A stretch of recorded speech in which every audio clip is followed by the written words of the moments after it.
ਇੱਕ ਓੰਕਾਰ ਸ੍ਰੀ ਵਾਹਿਗੁਰੂ ਜੀ ਕੀ ਫਤਿਹ। ਸ੍ਰੀ ਭਵਾਨੀ ਜੀ ਸਹਾਇ, ਸ੍ਰੀ ਮਾਇਆ ਲక్ష్ਮੀ ਜੀ ਸਹਾਇ। ਉਸਤਤ ਸ੍ਰੀ ਮਾਇਆ. Section 3. Private versus public. People versus the state control of trade and resources. I'm going to define these first actually. Public sector, the part of an economy that is controlled by the state. Private sector, the part of the national economy that is not under direct state control.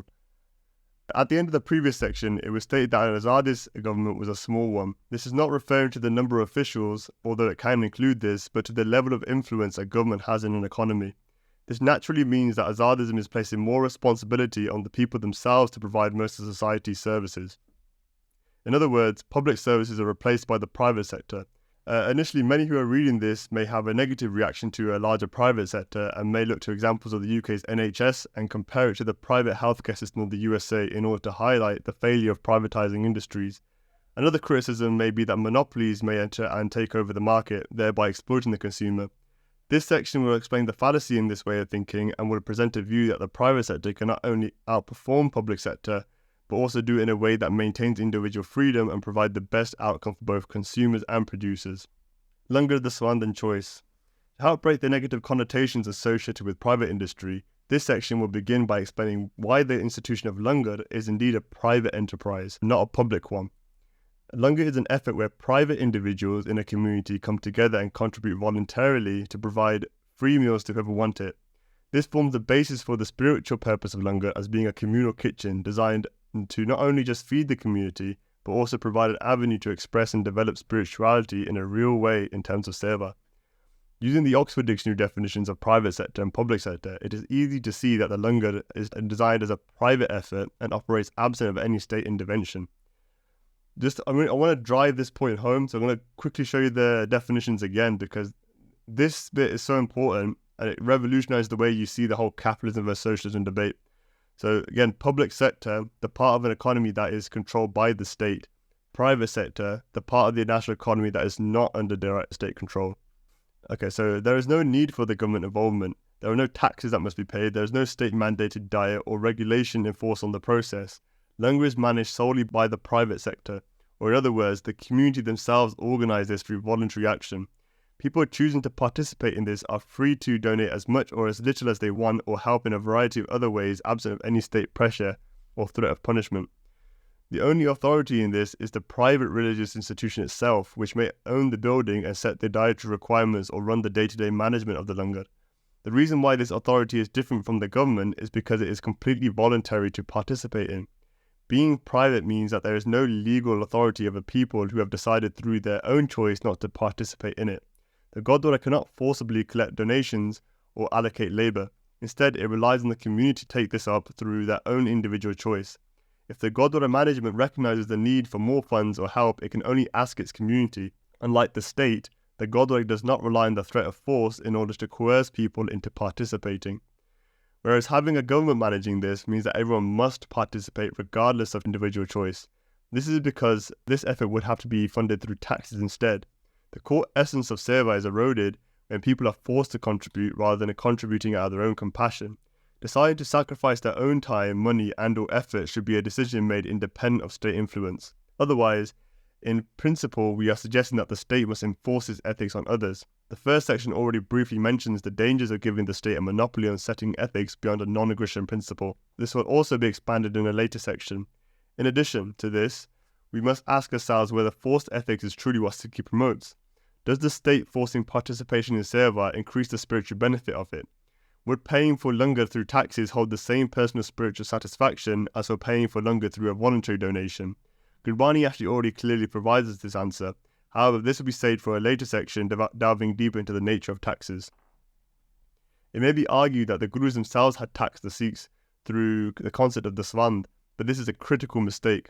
One of the most important points that we must distinguish is the difference between taxes and the Swand. The Swand is a voluntary donation, whereas tax is a non-voluntary payment that is collected either through force or the threat of force. There are no examples in Sikh history of the Guru forcibly collecting the Swand of the Sikhs. It may be said that the Swand is an obligation of every Sikh, the same way how tax is an obligation of every citizen.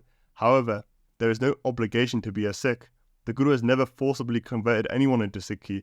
They instead relied on the veracity of their argument and lived what they preached in order to inspire and persuade the population to live a certain way.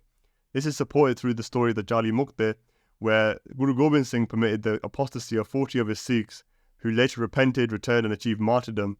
Additionally, Bhagavad Das Ji in his Kabit Svaiye communicates the effort made by the Guru in order to reach his Sikhs. However, the initial step in that direction is always down to the Sikh, thereby highlighting the voluntary, non-coercive nature of adopting the path of Sikhi.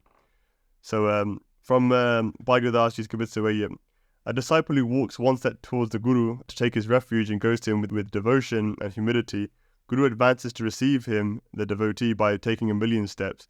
He who unites with the Lord by remembering the incantation of the Guru even once, the true Guru remembers him millions of times. An individual has the complete freedom to join the Sikh faith, and part of the expected traditions may include paying the swand. Since the initial decision to be a Sikh was voluntary, any other obligations that stem from this, such as keeping gears, taking Kanda Depal, and the swand, are also thereby a voluntary decision at its core. Competition. In brief, Charles Darwin's theory of natural selection outlined that organisms on Earth have been constantly competing to survive for billions of years.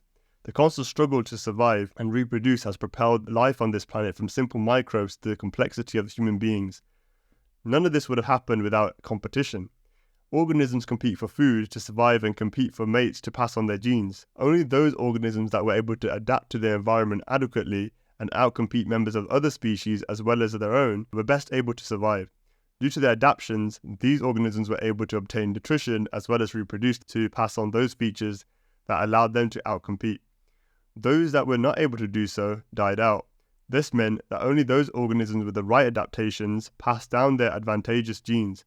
The best characteristics from the previous generations were passed on and unhelpful features were eventually filtered out. This process of natural selection fueled the evolution of the microbe with its simple biology to eventually give us the human beings with sophisticated systems and features such as eyes, brains, and even high levels of consciousness. All this evolution was achieved through competition. By seeing the economy similarly as an ecosystem, parallels can be drawn between natural selection and competitive free markets. The businesses are the organisms, and the competition between them is the natural selection. Only those businesses that are able to provide goods and services at a price and quality that there is a consumer demand for are able to survive and outcompete. Businesses compete by inventing new technologies, adapting and improving existing ones, or by finding more efficient methods of production. This constant striving to get ahead of competitors drives innovation and leaves consumers with products and services of better quality and at a better price. In this sense, innovation is evolution. For organisms, their success could be measured by food or mates they obtain. The private sector hinges on the ability to generate profit. This inevitably leads to a private sector that is based on a profit-maximizing motive for the most part. Considering common conceptions of the term, this may initially seem unethical. However, looking at what profit actually is measuring is simply how well a particular enterprise or effort is able to minimize costs and raise income. If something is costing too much and simultaneously returning too little, this is an inefficient use of resources. The same way, if an animal spent more energy in obtaining food than it received from consumption of it, then it will not last very long with this energy deficit. A loss is the market's way of communicating that this use of resources is inefficient and that the organizer of this venture should probably stop. Similarly, the profit is also a signal showing which use of resources is meeting the market's demands. As well as this, two businesses of the similar nature can be assessed for their efficiency to manage the same resources by looking at how much profit each makes. The one with the most profit generally indicates a higher degree of efficiency. This does not mean that a company can act in socially unacceptable ways to achieve maximum profits, such as cutting costs that dramatically reduces working conditions. In a highly competitive industry, where there are low barriers to entry, the labour force has more of a choice in where to work, and so a company offering too low wages, poor working conditions, minimal benefits as compared to the rest of the market would naturally cause people to have less incentive to work there. The company must reach a balance between cost reduction and maintaining competitive, all the while raising a profit. If it is unable to do so, it will be outcompeted by those that can. Again, over time, this harbours an environment of constant improvement, since those that cannot meet this standard are filtered out. Another example we could highlight is that companies may use unethical methods to acquire resources in the first place. Under Azadism, there are two possible solutions to this scenario. Firstly, if the means of accessing resources breaks the aforementioned non-aggression principle, then it is the government's duty to stop this and prosecute the offenders. This shouldn't be some petty fine that they can easily pay and consider as just another business expense. It should be strict enough that provides a negative incentive towards breaking the law in this way. Secondly, these methods of production must factor into the decision-making of the consumers themselves. The product is the result of the process of manufacture. If a clothing brand uses unethical means in its production process and consumers continue to buy the products despite knowledge of this, then they also must take the blame. The company also cannot legally hide the information either, and so when it is inevitably exposed, it will be punished through the justice system. Establishing when and where the NAP is broken is the sole role of the courts of an Azadist state. On the other hand, public sector institutions break this framework entirely. When industries are nationalized and become part of the public sector, the state takes ownership over where the resources should go. This is putting the power of resource management into the hands of a small group which would have otherwise been in the domain of the private sector, or in other words, the people themselves. Nationalized industries can then offer the illusion of a free service, since the income of a public enterprise is coming from taxpayers' money instead. Since tax is obtained through force and not choice, there is no true way to gauge demand for public goods and services and adapt supply, because a public organization receives an income regardless. The laws of supply and demand that gave way to price signaling is no longer present in a public company, and so it is far more difficult to use resources efficiently and allocate them to where they would be used best. The costs are also passed off to taxpayers, which leaves very little incentive for the public company to be efficient or innovate. In a private competition model, if an organization was misallocating resources, another private company would offer an alternative and capture demand instead. The same is true for the quality of a service or product. For private enterprise, it must constantly strive towards providing the best possible to avoid being outcompeted. However, a state-backed enterprise has no similar incentive. Under competition, if a business was better able to reduce costs to provide the same or better quality product, they can reflect that saving in the price they charge, thereby outcompeting the more inefficient business whilst providing the same or better option to the consumer. The incentive to make a profit and to remain competitive by providing the best product available remains best realized in the private sector. The public sector organizations do not have this same drive since they have no competition. If they do, it is very difficult for a private firm to compete with something that provides a free service due to the state's business costs being paid for by the taxpayer and its income generated through the forcible acquisition of funds. If anything, it is unfair competition in this case, propped up and supported by the state using money they forcibly collect off the same consumers they sell to through taxes. It is essentially taking away the ability for the people to decide themselves where best to put their own money and putting faith in the government to best meet their needs. To re-emphasize, the ideal government's role under Azadism is to maintain a healthy, competitive and fair and free market economy that functions within the boundaries of the law. As soon as it overextends its role as a safeguard for the market and instead becomes a participant, this rise of unfair advantages is an inevitability. For the Sikh Panth, competition is nothing immoral, nor even a foreign concept. As Sikhs, we have been competing in every aspect since our inception. From Guru Nanak conversing in debate with the yogis and the siddhas, which later on formed the base of Japji Sahib, Guru Angad Dev establishing the Malakhara Kadur Sahib, encouraging the Sikhs to wrestle with each other and become familiar with combat. Guru Hargobind Sahib competed with the Mughals in multiple battles, and Guru Gobind Singh also followed the same example, as well as promoted competition between his court poets and through offering vast rewards of land and gold. Competition is nothing unethical in of itself. It is only the people competing who can engage in moral or immoral methods. Competition is merely the nature of things. So this is from Guru Gobind Singh Ji Shastra Naamala. So you God are the day, you are the night. You yourself create all living beings. To watch this drum, disputes were made by God to arise. So the later on in Shastra Naamala, first you created the world, you yourself established the paths. You yourself create conflict, then you yourself also help them. This may seem destructive and selfish initially, however, when applied in the context of the law, it can bring about great leaps in innovation and human flourishing. Often great achievements are produced in times of hardship. When a human being is in a competitive environment, they strive to work harder and unlock levels of success previously thought to be unobtainable. It is for this reason that Sun Tzu in his Art of War suggests the strategy of placing your forces in deadly situations where they have nowhere to run, something that Robert Greene calls the death ground strategy. By putting your forces in a position where they cannot escape, they have no other option but to fight. This inevitably makes them fight harder than they otherwise would have, and creates a better odds for success. So from Sun Tzu's Art of War, and in the section called the 9 Situations, for it is precisely when a force is falling into harm's way that it is capable of striking a blow for victory. However, this is not just applied to life and death scenarios. Competition in general creates a sense of urgency, which is crucial for driving human beings to success and being productive in general. Consider the motivations of someone who has no sense of urgency compared to someone who does. How many students will complete their assignments with no hand-in date? It is far more likely that if you have a goal, someone to beat, deadlines to meet, or an obstacle to overcome, that you will use your human potential to its fullest. Even the Guru employs the strategy in Bani when trying to get people to do their bhakti. So this is an example from Bani, right?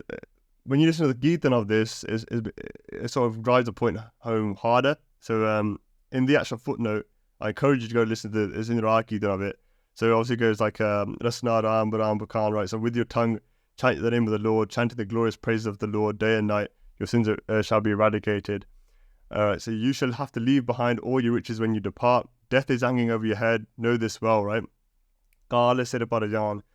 Transitory attachments and evil hopes are false. Surely you must believe this. So obviously the actual mood that's portrayed when this is sung, you can sort of feel it like the Guru's trying to portray a sense of urgency, like stop messing about and get your bhakti done kind of thing, right? So again, I'd highly encourage you to go and listen to the Kirtan of this, right, that I've linked. It gets that feeling bit better. But yeah. Additionally, competition isn't always a game of trying to defeat others. Instead, it's possible to foster an environment of good sportsmanship and mutual benefit from competition. Competition naturally results in highly effective forms of cooperation. They are not opposing ideals. Companies are organizations full of individuals constantly working together within a voluntary framework. The better those individuals can work together, the higher the chances of them all collectively outcompeting the other collaborations. In fact, even by saying outcompete is wrongly implies that there must be one winner. When choosing what phone to buy, you may have gone through many different options, comparing each with your budget or the features you want. However, the one that finally decided on was your own personal winner. There does not need to be one universal winner for everyone, since everyone has different preferences. Chairman of the Ayn Rand Institute, Yaron Brook, commonly uses the example of Apple and Samsung. Although these are both fierce competitors in the smartphone industry, the iPhone still uses many components manufactured by Samsung. Both parties benefit from this, and so do their employees who receive a regular income as well as the consumers who receive the products. The products would have been far more expensive if this collaboration did not exist, since Apple would have had to build those components from scratch. The products are also constantly improving as a result of competition, constantly innovating, and those innovations get used by everyone. Instead, both Samsung and Apple benefit from this trade as well as the consumer. Trade in general is a form of societal collaboration and cooperation. To illustrate this, an essay named I Pencil, written by the founder of the Foundation for Economic Education, Leonard Reed, explained the sheer complexity of producing a simple pencil. This meditation of sorts explored the process of and ultimately concluded that no one person on their own can produce even one modern pencil from scratch. The wood may seem reasonable to carve into the correct shape, but what about inserting the graphite? What about obtaining the graphite in the first place and getting it into the right size and shape? The metal that holds the rubber too is an insanely difficult process, where you would need to mine the ores and produce the right alloys. How would you do that without the foundries and the heavy machinery? The rubber needs to come from somewhere too. In fact, most of these raw materials come from all over. You would be extremely lucky to find them all in the same place, so factor in the cost of travelling as well. So many production processes would have to be mastered. Even if one person could know the entire process, it would still cost millions to extract, process and combine all these materials. This is just one pencil. Imagine trying to produce another one that is identical. However, through trade, we are able to produce billions of these pencils each year. Each part of the process is instead handled by different groups of people around the world. Countless people are involved in the process, each working on a specific area, specializing in their craft. This often involves hundreds working together to produce just one element of a pencil. However, no central planner determines any of it. Each person in the process only looks after their own self-interest. The lumberjacks cut the trees with no knowledge of where it will go and how it will be used.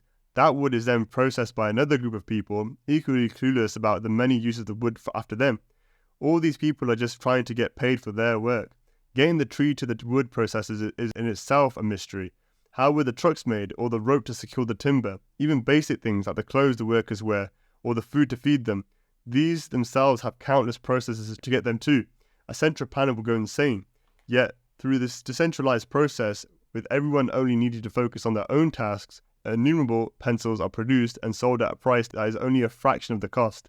Competition further streamlines all of this and encourages producers to be more efficient and satisfy not only the requirements for a pencil, but countless other things in order to generate a profit.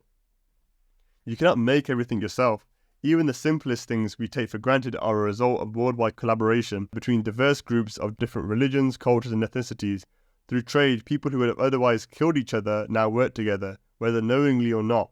They have no combined purpose, no need for a central planner to organize their efforts. If there is a demand for something, they will supply it in order to meet their own needs. Therefore, Azadism recognizes competition as a form of cooperation, as opposed to the coercive elements of when government interferes with the everyday transactions of the people.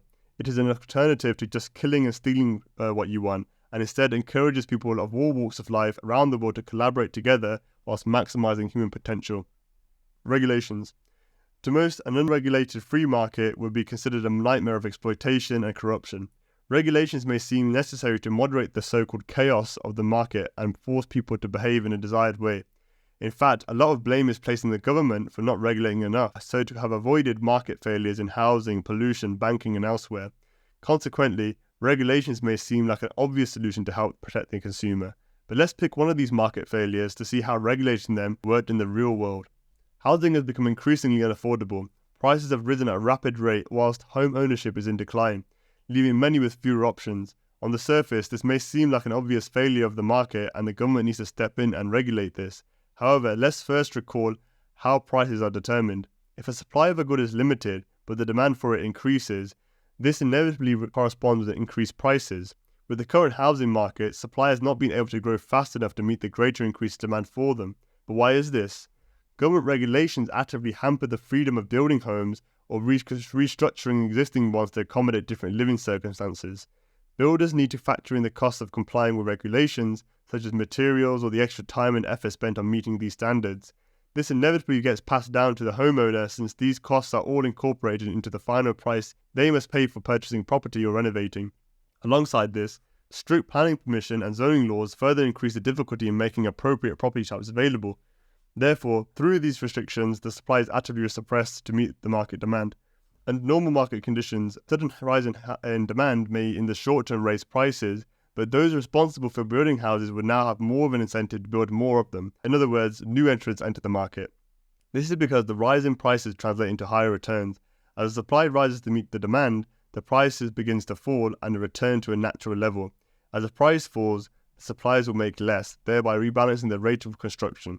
The problem is that the regulations actively inhibit this process. As population is increasing, the demand for houses is going to inevitably rise, and so the supply needs to match this increase if society wants reasonable house prices.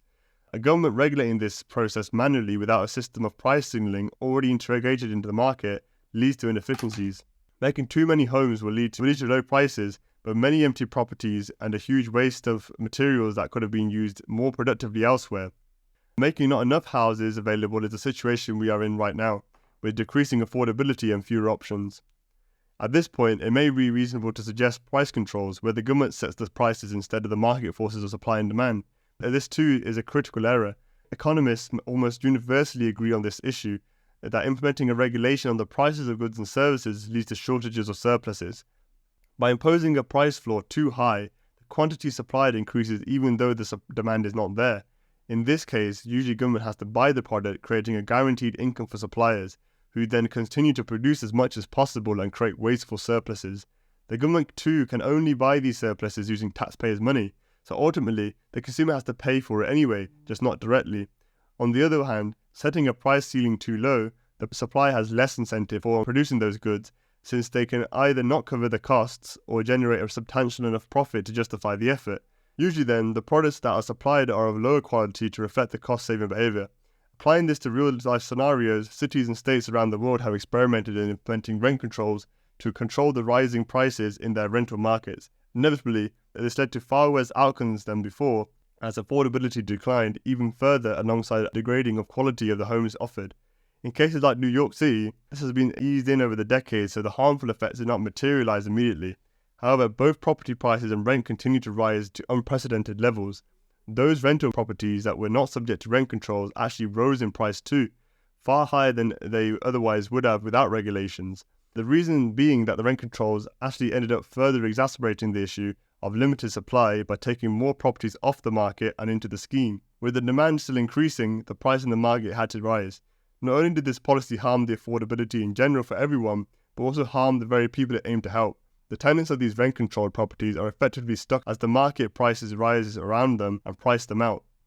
Their only options are then to stay in their current property and continue to pay below market rates or leave entirely. Since landlords cannot raise profits as easily through rent either, they cut corners and keep quality at minimum to save on costs. This isn't just because they are greedy, but often are unable to raise enough income to outweigh their outgoings. The tenant is then living in worse conditions than before, and they cannot force the landlord to do anything since the waiting lists for these homes are so large they can be easily replaced. In some places, these lists have queued up to a level where people have to wait up to 20 years. So instead of this being seen as a market failure, after drilling down into the details, this is actually one of the main cases of government failure. First, through stringent regulations in building homes, the supply was artificially restricted. Then, to fix this problem that they created, they tried to implement regulations on the prices, which further contributed to the shortages and led to lower quality housing for the poor, as well as other social issues. Regulations caused the issue, and then they suggest more regulation will solve it. But then how do we manage the harmful effects in the market? Many of these regulations must have come in the first place for a reason. How do we protect the consumer? Take the case of builders doing the bare minimum to the level that they cause structural instability and put people's lives at risk. Under Azadism, a few measures are in place to help prevent this. The first measure is the NAP, upon which all law is based upon. If the builder works causes a collapse of a structure and led to the damage of personal property or life, then they are liable for punishment. Under Azadism, this should be strict enough as to create a negative incentive for builders to erect such weak structures in the first place. There is no need for state inspectors, since the builders themselves have an incentive to create safe structures so as to avoid legal repercussions. The second measure is the builder's own market reputation. If a building company creates something that is of poor quality or ends up collapsing, then their reputation is tarnished. This directly affects their ability to generate future income, since no one would want to hire them. The builders themselves have an incentive then to maintain quality and safe standards. This directly links to the third measure, private regulators. By privatizing regulations, a market for trust develops. Instead of a government official acting as an inspector, the private sector establishes many independent inspectors, competing to secure trust through exposing faulty practices. Now the builder needs to factor in a trust component as well when selling their services, and so will seek accreditation from these private regulators. By getting recognition of their standards from these independent bodies helps secure their reputations in the market, as well as give customers a sense of security. The incentive to cheat and bribe inspectors may be compelling for some of these builders. However, this is a risky strategy for all involved. Firstly, it would reflect badly on them if the inspector refuses the bribe, essentially dooming the company. Secondly, if the inspector is caught taking the bribe, then the inspector's own reputation is destroyed and the market adjusts to avoid them both. Thirdly, the presence of many inspectors, and all independent from one another, increases the risk of being exposed, since all it takes is one inspector to call out a breach in standards. Compare this with the government, where if a private regulator is caught taking bribes, it will lose trust, fail, and face legal charges. If a government is caught, all it has to do is fire the employee. Private regulators, therefore, have a greater incentive to build and maintain trust, and may find many innovative ways of improving themselves as they compete to increase reliability and truthfulness in their assessments. This may mean private cost certifications, licenses, and other methods, all without the need of the state interference. Much of this already exists in terms of independent bodies and trade associations. However, attention must also be given to simpler systems of regulation in the form of reviews. With the growth of the internet and social media, the medium in which reviews of products and services can be communicated has never been easier to access. Consider restaurants, for example. A barrage of negative reviews can cripple the business. Great effort is put into maintaining a higher standard in order to preserve and improve their reputation. Those restaurants with low quality food, poor hygiene, and rude staff do not tend to last very long. Also, consider many of these review factors are also subjective. Some will cater towards different audiences and diets, and so reviews may help communicate this too. Customer reviews have already formed a large part of the consumer's decision-making process when purchasing goods. It is taken for granted how easily and widespread this practice is. From phones to clothing, almost every commonly sold item has a set of people leaving their opinions about them, either on mediums like YouTube or Reddit, or even directly on the product's webpage itself. The role of reviews in a private regulated system should not be understated nor restricted. There are indeed market failures, but in the grand scheme of things, these are often rare, short-lived, and concentrated in small areas. Most of the time, by doing nothing, the market resolves these itself. What tends to prevent this is politicians capitalizing on the opportunity by convincing the people it is the failing of the private sector and that they must step in to help, even though it tends to be their fault in the first place. By even abusing the term private sector, they have successfully demonized it and implanted images of greedy businessmen. Private refers to the people directly, absent of state involvement. Farmers, entrepreneurs, charity workers, even our own gurus are all private entities acting separate from state influence. In fact, the gurus fought hard to maintain this distinction and resisted state control in order to keep the public sector out of people's lives. What the politicians are doing by blaming the private sector is saying to the people that is their own fault for these things and only we can fix it. The reason why this works so well is that regulations are often sound, good policies designed to win over voters. Economist and Nobel laureate Milton Friedman puts this best when urging attendees of one of his lectures to consider the consequences of regulations. Quote, "We have to look at the actual consequences of policies, not the names of them." People often look at the policy names rather than what they actually do, and this is what grants government greater and greater power. Also note the similarity here with the Cobra effect story from the first section. Often policy enacted in good faith leads to undesirable and unforeseen consequences when incentives are not considered. Again, quote from Milton Friedman, "One of the greatest mistakes is to judge policies and programs by their intentions rather than by their results. Whether this is done intentionally through nefarious actors or simply as a result of incompetence, the outcome is the same. People suffer, and those who cause it offer more suffering to solve it. To stay protected against either, ignorance must be dispelled and replaced with knowledge. The more influence the state gains, the more it chips away at individual freedom until it is so inflated as an institution that so-called private actors can infiltrate and use the government as a tool to secure their own interests." Private monopolies. In economics, monopoly is characterized as an organization that has exclusive control over the supply of a particular good or service. Although in reality, there are very few examples of pure monopolies, this term usually refers to those corporations with large market shares. The primary concern with such entities is that they have overwhelming power in determining prices for their products, and so nothing stops them from maximizing their profits at the expense of the consumer. As a result, the people are worse off as they may potentially pay way above the natural market price. By its nature, monopolies have few or no competition. Therefore, the remedy to a few firms controlling the market is to make it easier for new firms to enter and compete. It may sound simple and obvious, but it is important to highlight that the real problem here is a lack of competition. If consumers were given more choice, then any one firm cannot simply hike up prices, since the consumer has the ability to go elsewhere. Or alternatively, they would also be free to set up their own enterprises.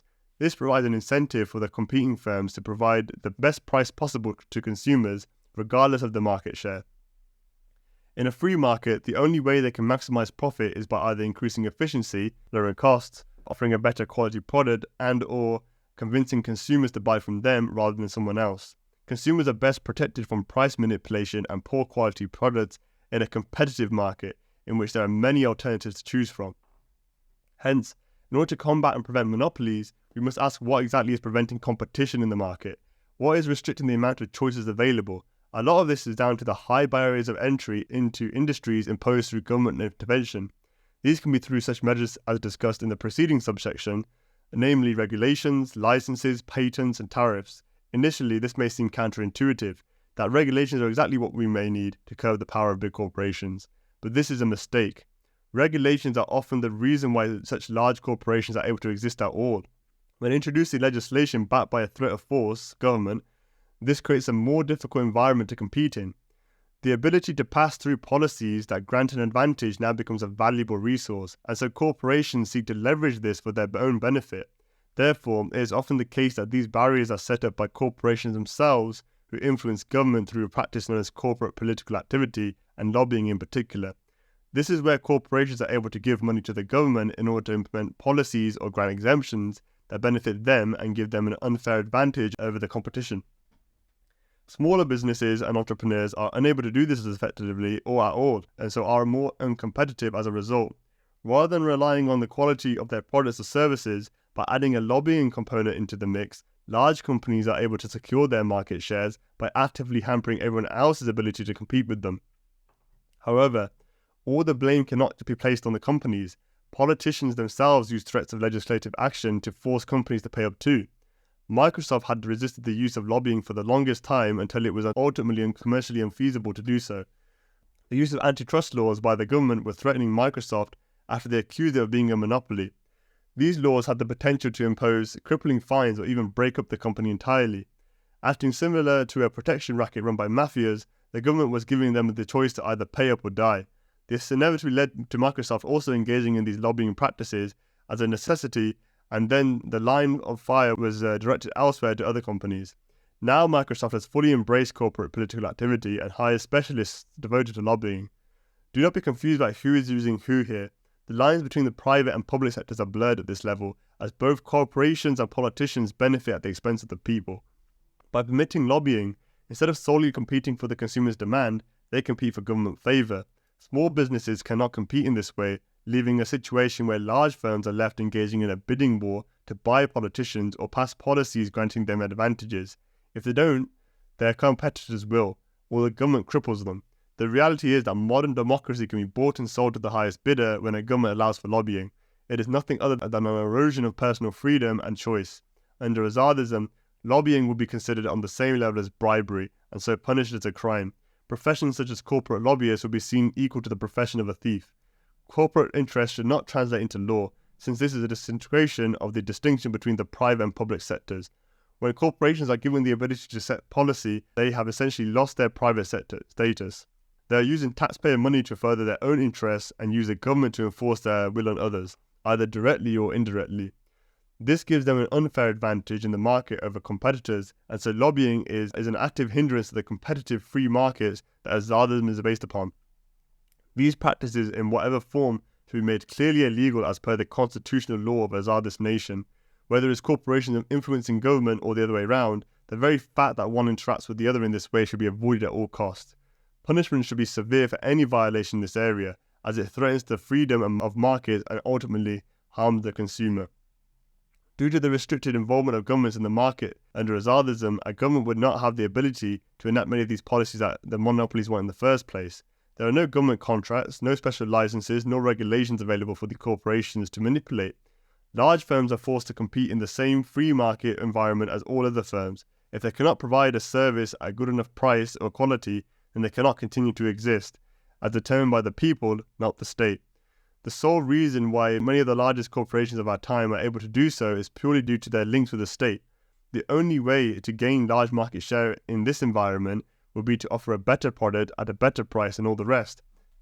Given that value is subjective to each individual and dependent on everyone's own unique circumstances, so that preferences are almost always different, it is very difficult for a single entity to become a sole provider of a good or service. There are many factors that go into determining the subjective value of something for each individual, which may go beyond the price of the product. This may include how the product was made, customer service, goals of the enterprise, who is the provider, or even the current mood of the customer. The highly competitive environment where anyone can set up a business makes it far harder for monopolies to sustain themselves or become that large in the first place. The constant stream of competition is what best protects the consumer, not regulations that could easily be bypassed through lobbying, especially not those regulations set up by corporations themselves. Any regulations that do exist should be private, not public. However, it must be stated that there are indeed a few rare situations in which a natural monopoly can form under these conditions, and in these cases it would not necessarily be undesirable for these firms to operate as a monopoly. Examples of this include 1. New inventions. So a company that has created something new would naturally have a monopoly over that product. Apple, when they first released their iPhones, effectively had a monopoly. However, when seeing the massive success of this and motivated by profit-seeking, other companies such as Samsung also developed their own version shortly after. Since then, the fierce competition in the industry has caused a boom in the rate of innovation of these products, and the number of competitors and therefore options, as well as the price for them, decreasing. Another example of a natural monopoly is a successful enterprise. Although unlikely, a business may be able to provide the best quality product at the best possible price and maximize its profit far greater than all other competition using the exact same resources. In this case, it is not necessarily harmful for anyone in this situation, since consumers are willing to pay voluntarily at that price. If they start hiking up prices, then new competition will simply come back in and give the consumers alternative options again, given that the market is free to enter. So lastly, there is the argument of predatory pricing. This is the claim that when firms get large enough, they can undercut competitors on prices by taking a loss for a period of time. When other firms are unable to compete and leave the market, this leaves the predator firm free to raise prices. However, economist Thomas Sowell argues that this is a flawed argument, since the predator needs to have raised extra profit after the other firms leave the market in order to recuperate the losses it would have incurred using the strategy. When it raises the prices to do this, competitors would enter the market again and offer the lower natural market price once again. Furthermore, if competitors go bankrupt, this does not mean that all the equipment, building, or workers suddenly pop out of existence. Instead, these are usually sold or hired at a discounted rate, and so other entrepreneurs are ready to take on this opportunity to compete. Lastly, if these tactics fail and the competitors survive, all it does is leave the predatory business in a huge loss. These factors make it a huge risk for the predator firm to enact this strategy in the first place. What is more likely to occur are price wars, where firms compete to undercut each other by reducing prices, meanwhile benefiting consumers as goods or services become more and more affordable. So to conclude, there are very few, if at all, purely private monopolies. What there are is varying degrees and methods of state involvement in large market share organizations. It must be made absolutely clear that privatization is not politicians passing on contracts to their friends. True privatization under Azadism is a successful detachment between the private and public sectors entirely, where the strive is to meet consumer demand, in other words, winning the people's favour, not the politicians. Many industries of modern economy suffer from this sort of collusion between the state and the so-called private actors. Those who advocate for nationalisation or to make private enterprise into public ones are effectively promoting the formation of state-backed monopolies directly. In the following two parts of this section, two major examples of state monopolies will be discussed in more detail. Healthcare. One of the most important examples to discuss of state-backed monopolies is nationalised healthcare. Initially, private healthcare may seem like a worse offer than what is already present with public healthcare services around the world, such as the National Health Service, NHS. It may be argued why replace a free system with a paid one. As mentioned previously, there is no such thing as a free government service. These are still paid for using taxes levied off the population. Although there is a moral problem with forcing people to pay for healthcare of others, the same way there is an issue with forcing any forms of charity, there is another economic issue with having the state manage healthcare. Nationalised healthcare is a monopoly by definition, but in this case it is the government as the owners, not the private entity. Since any monopoly is in principle opposite to competition, there is less incentive to innovate and provide the best possible quality service. Due to the guaranteed income in the form of tax revenues, a public health system is paid for regardless of the performance or quality of service. By removing competition from the industry, market forces are no longer able to drive down prices and provide a better quality product. Innovation and efficiency suffers due to the lack of alternatives otherwise provided by a competitive free market, where drawbacks in one service would have led to opportunities for entrepreneurs to improve on. Instead, this allows mismanagement of resources to fester, and any failures with the service are often blamed on a lack of funding. What use is more money when the money being used is currently not being employed effectively or efficiently already? Simply throwing more money at a problem doesn't necessarily fix it, and so further resources are wasted in this pursuit. In a market environment where healthcare providers must compete to provide the best quality service at the lowest possible price, those organizations that underperform and are replaced by those that do. Only in a competitive market for healthcare is the wastage of resources best avoided, which is the same principle applied to all other industries. Healthcare should be no different, especially considering the longer lifespans of people, the emergence of deadlier viruses and new diseases. The societal need for healthcare to be constantly innovating and stay ahead of these issues is paramount. Additionally, it is in the people's best interest to have the ability to decide between multiple alternatives. For example, if one healthcare provider fails to provide a quality service and is plagued by poor doctors, racist nurses, or under long wait times, it is unlikely to exist for very long, as people would generally avoid risking their health with a low-quality provider. In addition, no two people have the exact same issue, and so having a system in which specialist practices can emerge to focus on treating specific problems would be desirable. This competitive environment may radically transform how healthcare is delivered in general. Allowing everyone to enter this industry increases the choices patients have, as providers are free to solve healthcare problems in unique and constantly innovating ways. It would then be up to the market to determine what works and what doesn't. Entrepreneurs in India have already begun revolutionizing the industry of healthcare in order to reduce costs and increase accessibility for even the poorest in society. The organization Global Healthcare have done this by leveraging new technology and critically re-evaluating how primary and secondary care functions should be managed. They have set up small units in rural areas that provide key services such as checkups and a digital pharmacy, which would have otherwise been done by hospitals in the cities by doctors and other professionals. Instead, These units can provide the same primary healthcare function at a fraction of the cost, as well as relieving the pressure on doctors so they can reallocate the time in better ways for their patients. Rural populations have easier and cheaper access, and the issue of long wait times is tackled through the use of online video consultations directly with specialists from doctors far away. Contrast this with the NHS in the UK, which suffers notoriously long wait times, lack of beds, and general inefficiency. It is clear to see how removing competition here has drastically reduced its quality and capacity to innovate. The US system should not be seen as the ideal alternative either. The reality is that the US government actually spends more on their supposed private healthcare system than the UK does, putting into question its private status entirely. The obscene costs involved with healthcare in the US can also be quite clearly attributed to government intervention again, albeit in a slightly less direct way. For example, one of the reasons why medicines are so expensive is due to the government granting monopoly power to pharmaceutical companies through patents. This is a legally binding contract in which no other firm is allowed to produce a patented medicine for a set period of time. This means that when one of the pharmaceutical companies release a new drug, they become the sole provider of it and so have very little reason to keep prices low. Another major problem is the barriers to entry into the healthcare industry set by heavy regulations. This reduces competition by increasing the difficulty of new healthcare entrepreneurs to enter the market and offer alternatives. Although it is important that medicines are trusted and should go through the necessary safety tests, it is not so essential that the government should be in charge of this.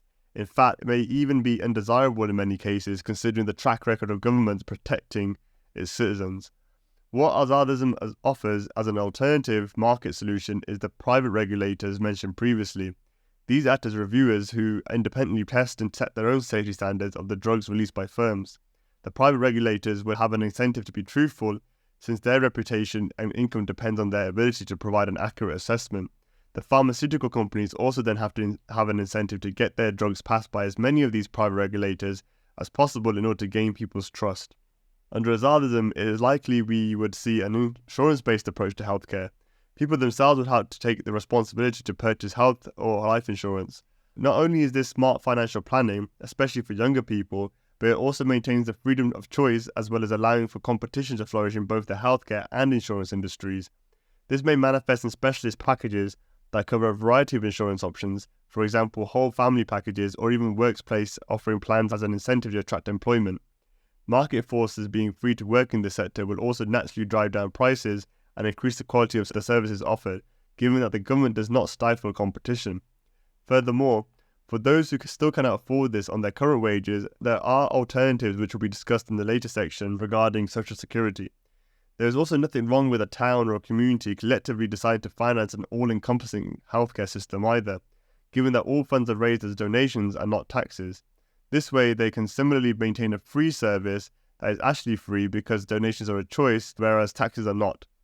As long as people have the ability to choose and are not coerced in any way, the voluntary nature of this particular solution is more than acceptable under an Azaadi system. All those who do not want to participate are free not to, and it is up to that particular healthcare provider to determine whether they will still offer assistance to them or not. This is in contrast to the current system in the UK where you have to pay national insurance regardless, and if you refuse, you are kidnapped and thrown into a cage. The government has no need to be involved in any of these voluntary transactions. All it needs to do is step out of the way. So education. Education for adults is another sector that should be constantly improving and innovating, and therefore competitive markets here are also encouraged.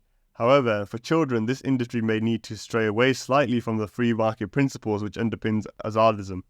So far, individual choice has taken the utmost priority, allowing the people to decide for themselves how best to spend their own money and live their own lives.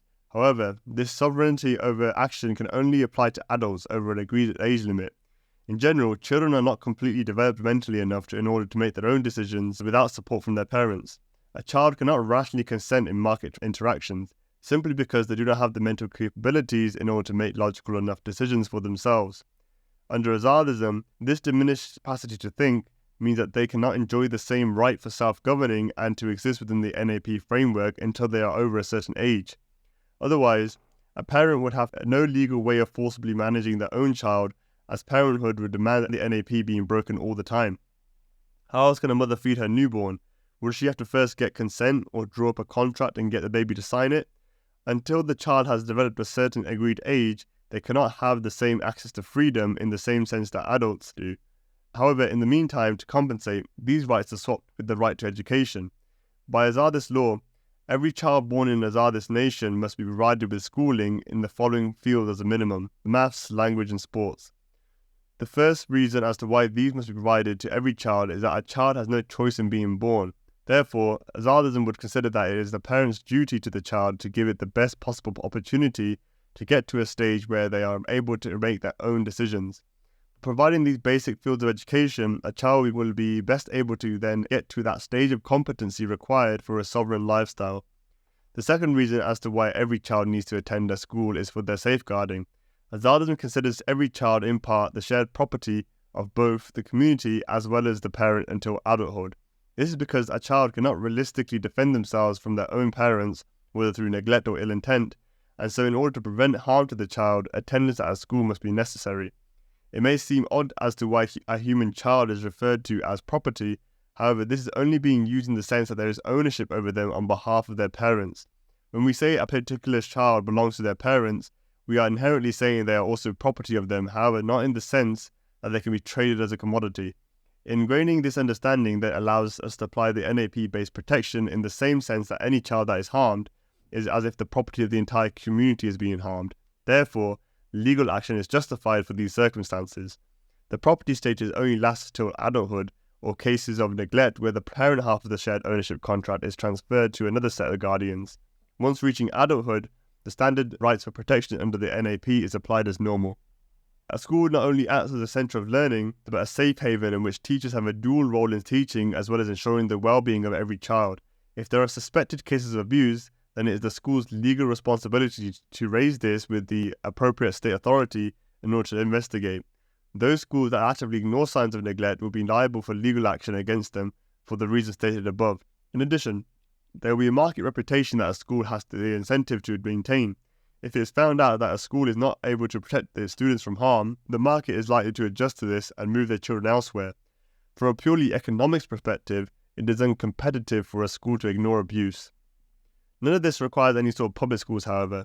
The only factors preventing this sector from being defined as truly private is the necessary laws set by the state to safeguard children and the minimum subject requirement.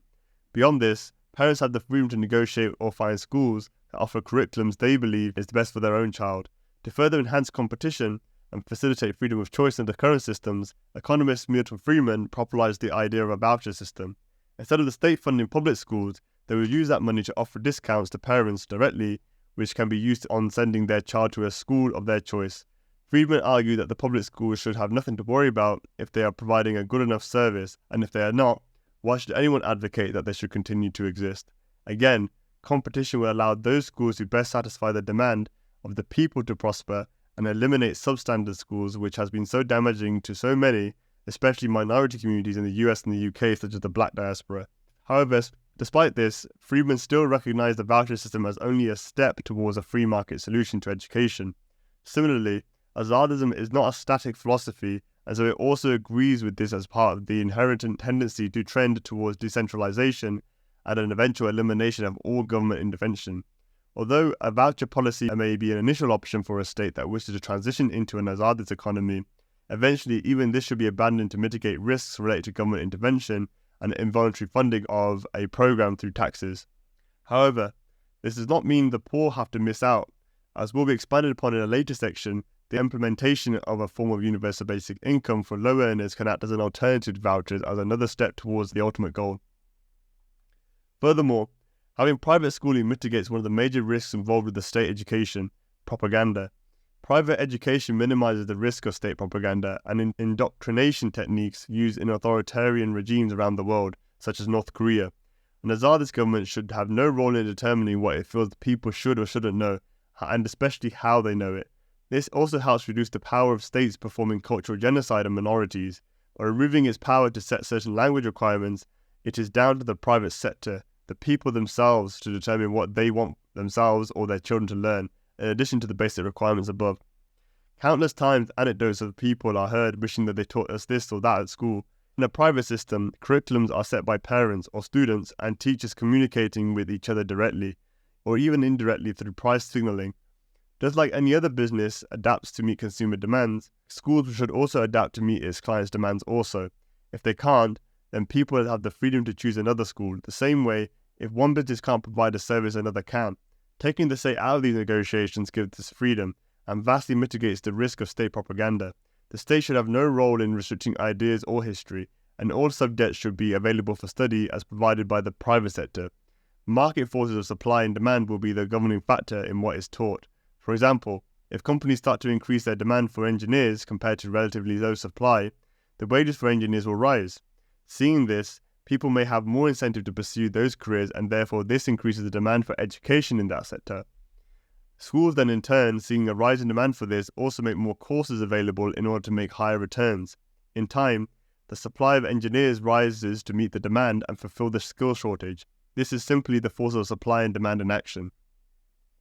Since the market is free to provide education in a variety of formats, they would naturally compete to create the best possible way of disseminating knowledge. This does not even have to be in the form of diplomas or degrees in the traditional sense, and instead it could be different certifications altogether. Companies themselves can establish tests and potential employees must pass, so specific courses could be designed to concentrate on these rather than less relevant topics. This already happens to an extent amongst large firms who test candidates as part of the application process. This moves society away from one which encourages simply acquiring pieces of paper saying you spent a few years in a university, to one that values the actual skills and knowledge you acquired.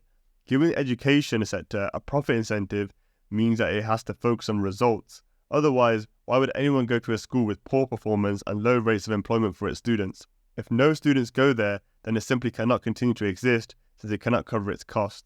The end goal of creating a well-educated, employable and highly skilled student will take precedence. A state-funded school has no similar motivation since they are paid for regardless of performance. In fact, those with worse than average performance may be applicable for more funding, which completely reverses the incentive. Rewarding bad outcomes perpetuates bad outcomes. Another potential system that is free to arise or re-emerge, if there was sufficient demand, is the Gurukul system of ancient India. This was where students went to live with a guru and become their disciple, Shishya, and was primarily aimed at teaching scriptural knowledge, but would have covered other lifestyle aspects such as arts and music depending on the Gurudev.